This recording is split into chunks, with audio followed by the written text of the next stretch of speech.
आज कुटाई हो रही कंप्रेसर की।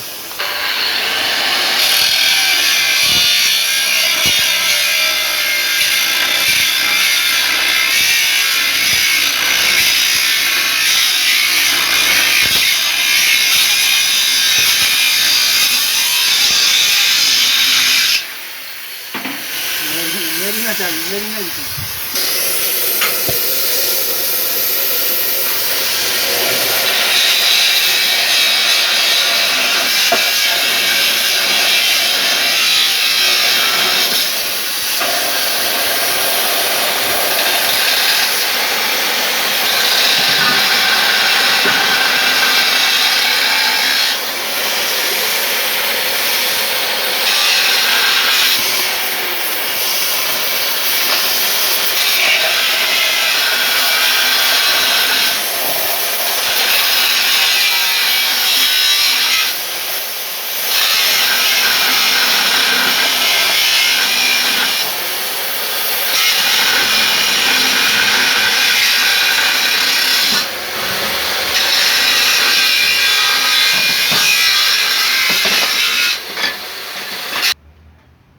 हाँ जी, मोटर की कटाई हो गई है, उसकी वेंडिंग है मोटर की। हाँ, मोटर तबाह हो रही हैं, रिपेयर नहीं हो रही है, खराब कर रहे हैं।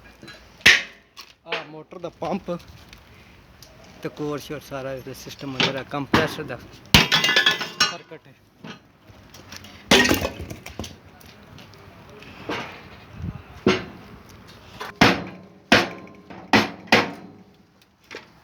वेंडिंग साड़ी बाहर आ गई है।